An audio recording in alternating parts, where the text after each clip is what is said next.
Watch original photos and videos related to this news by clicking on the link given in the description below the article courtesy.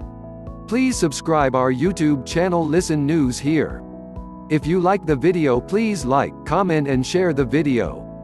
Appointed Senator Kelly Loeffler is facing attacks from both sides after it was revealed she sold stocks following a classified COVID-19 briefing.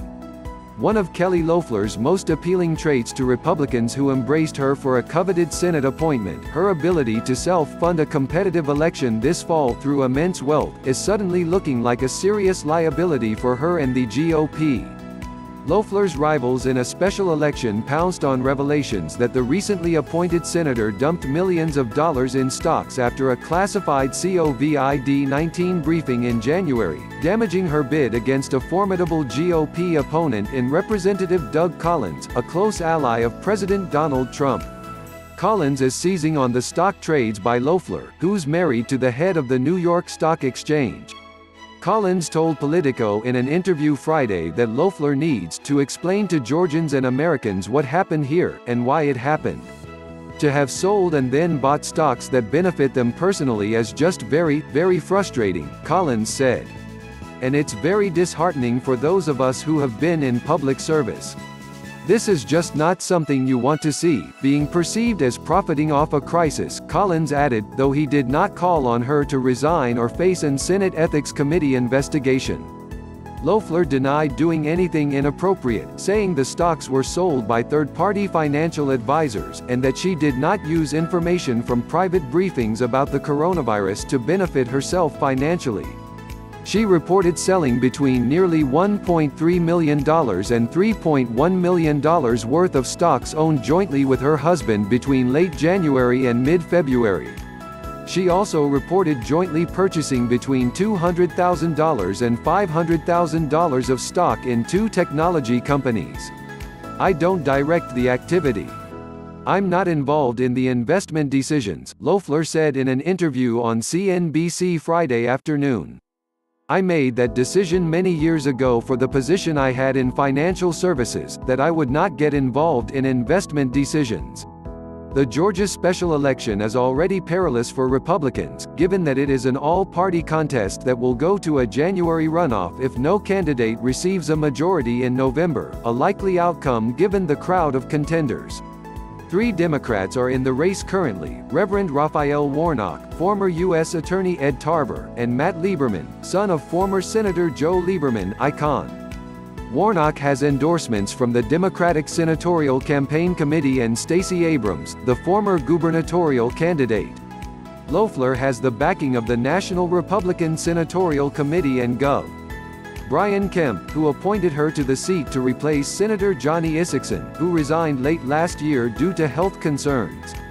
But Collins also has some significant allies in the state, and he is running an insurgent campaign attempting to outflank Loeffler as an ally to Trump, who has not taken sides in the race.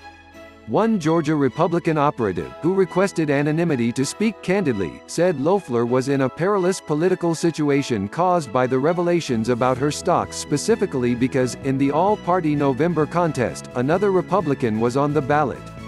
"They can't just appeal to partisan loyalties and say, 'Don't believe these storylines.'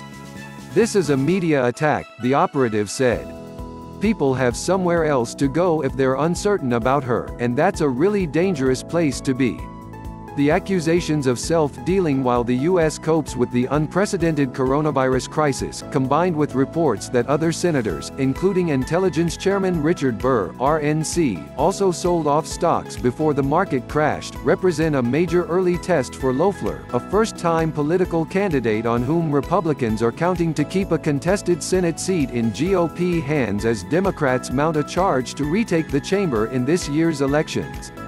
Some Democrats immediately called for Loeffler's resignation following the initial report from the Daily Beast about the transactions, which came in the days and weeks following a private briefing for senators on the coronavirus. Others called for an investigation by the Ethics Committee. Lieberman said in a statement that Loeffler's actions were incredibly disappointing and shameful. Warnock, National Democrats' preferred candidate in the race, called the transactions deeply disappointing and said they should be investigated. Tarver, the former U.S. attorney, said Loeffler should resign. "This is more than just poor judgment," Tarver said. "This is downright wrong and everything that's wrong with Washington. We're in the middle of a pandemic the likes of which many of us having never seen. We need honest leadership in Washington, and it's clear we're not getting that with Senator Loeffler." Stephen Lawson, a spokesperson for her campaign, said Loeffler has done absolutely nothing wrong and hit both Collins and Democrats for spending their time launching baseless attacks against the senator. Burr, who also faced swift condemnation for his sale of stocks in recent weeks, asked the Ethics Committee to review the matter.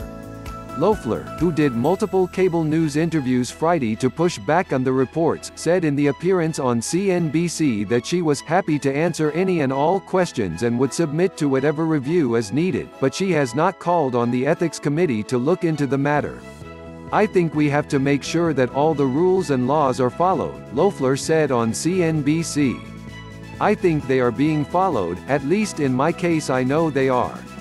I can't speak for other people. But that's certainly what securities laws are for. That's what ethics rules are for. That's what I'm very confident we are complying with, have always complied with and will continue to do."